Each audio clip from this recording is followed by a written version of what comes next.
दिसंबर 1990 military vehicle और heavy machinery सारीचीना village पहुंच गई, जो बल्गेरिया का एक छोटा सा गांव था। सोल्जर्स ने पहले एक पैरामीटर सेट किया और वर्कर्स ने एक खास स्पॉट पर खुदाई करना शुरू कर दिया। मान्यता है कि 11वीं सेंचुरी में सार सैमुअल ने उसी गांव में कहीं खजाना गड़ाया था। इस मिलिट्री ऑपरेशन का गोल उस खजाने को ढूंढना था ताकि वो उसे बल्गेरिया को वापस लौटा सकें। कर्नल पीटर कैनेव और उनकी टीम के ऑफिसर्स सच जानते थे कि वहां कोई खजाना था ही नहीं। वो किसी ऐसी चीज की खोज में थे जो खजाने से कहीं ज्यादा कीमती थी। कुछ लोगों ने कहा वो आर्क ऑफ द कॉवेनेंट है, कुछ ने कहा वो एडवांस टेक्नोलॉजी है जिससे स्पेस और टाइम को बेंड किया जा सकता है। वो जो भी ऑब्जेक्ट था सारीचीना गांव में धरती के अंदर छुपा हुआ था। कर्नल को आइडिया नहीं था कि वो ऑब्जेक्ट जानता था ये लोग उसे ढूंढने आ रहे हैं और वो खुद डिस्कवर होना चाहता था।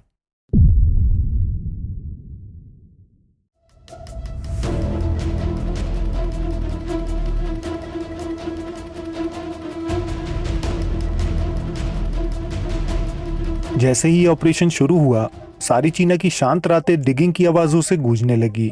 लोगों को खजाने की कहानी पर विश्वास नहीं था। आखिर खजाने के लिए इतने सारे सोल्जर्स क्यों? इतनी मशीनरी और स्पेशल सूट से खजाने का क्या लेना देना था? लोगों से कहा गया डरने की कोई बात नहीं है, लेकिन कुछ तो अजीब जरूर था। कर्नल कैनेव प्रोजेक्ट को लीड कर रहे थे और अपने साथ कई और ऑफिसर्स भी लाए थे। कर्नल डेल्चो नाप्लाटनोव एक वैज्ञानिक थे जो एडवांस टेक्नोलॉजी में एक्सपर्ट थे और पैरानॉर्मल रिसर्च करते थे। जब भी मिलिट्री कुछ रहस्यमय खोजती थी तब उन्हें ही बुलाया जाता था। खुदाई शुरू होते ही अजीबोगरीब चीजें होने लगी। इक्विपमेंट्स जो पहले अच्छी तरह काम कर रहे थे अब वो अजीब बर्ताव करने लगे थे। कुछ हफ्तों में सोल्जर्स को अजीब महसूस होने लगा। वो जितनी गहराई में जा रहे थे उन्हें ऐसा महसूस हो रहा था कि कुछ तो है जो उन पर नजर रखे हुए है। कुछ सोल्जर्स ने कहा कुछ है जो नहीं चाहता कि वो लोग वहां रुकें। इधर गांव वाले भी अजीब फिनोमिनन एक्सपीरियंस कर रहे थे। Glowing balls of light side से ऊपर हवा में उड़ती नजर आती और वो किसी इंटेलिजेंस से मूव होती थी।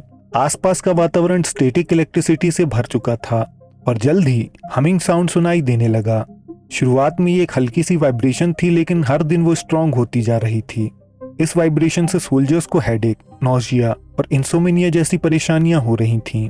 लोगों को विस्पर्स सुनाई देने लगे और अजीबोगरीब चीजें दिखाई देने लगीं। अब एक यंग लेफ्टिनेंट पैरामीटर चेक करने गया और गायब हो गया। सर्च पार्टी ने पूरे इलाके को छान लिया, लेकिन वो कभी नहीं मिल सका। ये सब कुछ कर्नल डेल्चो के बस में भी नहीं था। उन लोगों ने मीटिंग की और तय किया कि वो एक साइकिक को शामिल करेंगे, एक ऐसी साइकिक जो अपनी एक्यूरेट प्रिडिक्शंस के लिए दुनिया भर में मशहूर थी।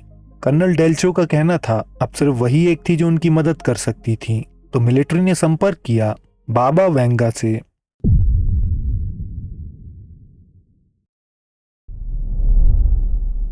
सबसे पहले साइट पर मरीना नाप्लाटनोव को लाया गया, जो खुद एक साइकिक थी और कर्नल नाप्लाटनोव की बेटी थी। बचपन से ही मरीना को विजन्स आते थे, लेकिन उन्हें डिसमिस कर दिया जाता था। फिर वो प्रिडिक्शन सच साबित होने लगे और उनका नाम दुनिया भर में मशहूर हो गया। बचपन में मरीना ने इस जगह के विजन्स भी देखे थे और साइट पर जाते ही उन्हें मेमोरीज वापस आने लगी थीं।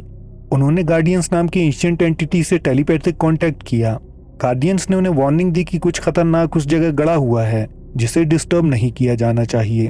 तभी मरीना को एक और प्रेजेंस महसूस हुआ। ये काफी प्राचीन और डार्क था। ये उनसे कुछ चाहता था। एली लोगिनोवा नाम की एक और साइकिक साइट पर पहुंची।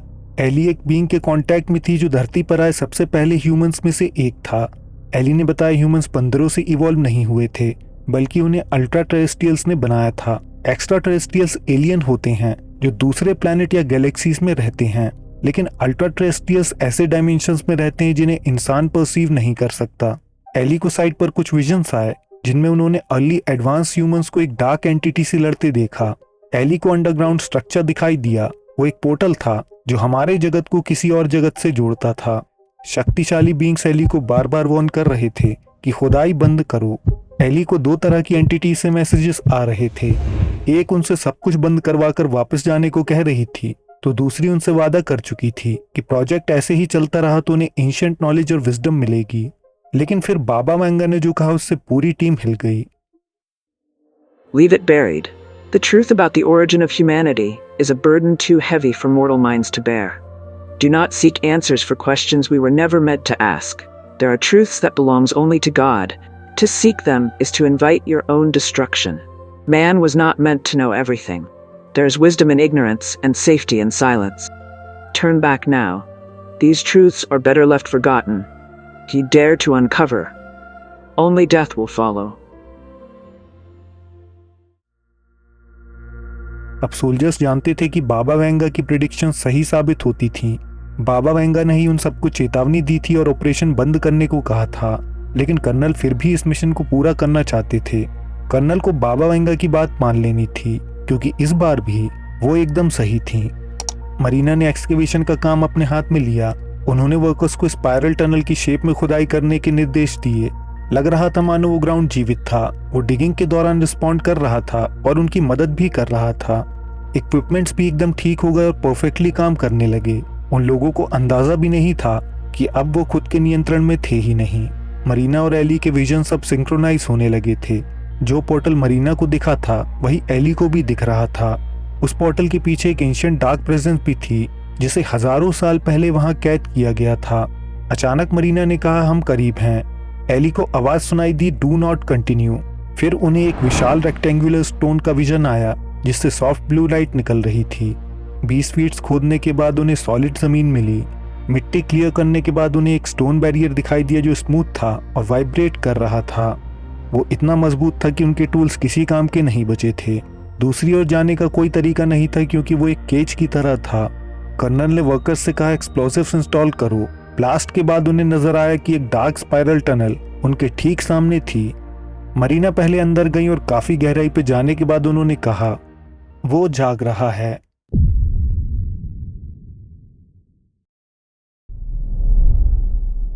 मरीना वहां शॉक खड़ी थी, क्योंकि उनके बचपन के विजन सच साबित हुए। गार्डियंस डर चुके थे और उन्हें टेलीपैथी के जरिए वापस जाने को बोल रहे थे, लेकिन मरीना बेसुध आगे बढ़ती जा रही थीं।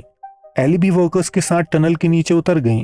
चारों ओर प्राचीन सिंबल्स बने थे, जो धरती में पाए गए किसी भी अवशेष से हजारों साल पुराने थे। अंधेरा इतना घना था कि सोल्जर्स की टॉर्चेस किसी मोमबत्ती की तरह नजर आ रही थीं। वो अंधेरे को हटा नहीं पा रही थीं। उन्हें महसूस हो रहा था कि कोई उनके आसपास है और उन्हें देख रहा है। टनल स्टेयर्स के बाद एक चेम्बर खुला। यहाँ अजीब स्मेल थी। फिर उन्हें एक रेक्टेंगुलर स्टोन दिखाई दिया जो ब्लू लाइट से ग्लो कर रहा था। जब वो पास गए तो उन्हें समझ आया कि वो स्टोन जीवित था। ये स्टोन थिक स्लाइमी ऑर्गेनिज्म से कवर्ड था। वो ऑर्गेनिजम्स रिएक्ट कर रहे थे, उन्हें वापस जाने का इशारा कर रहे थे।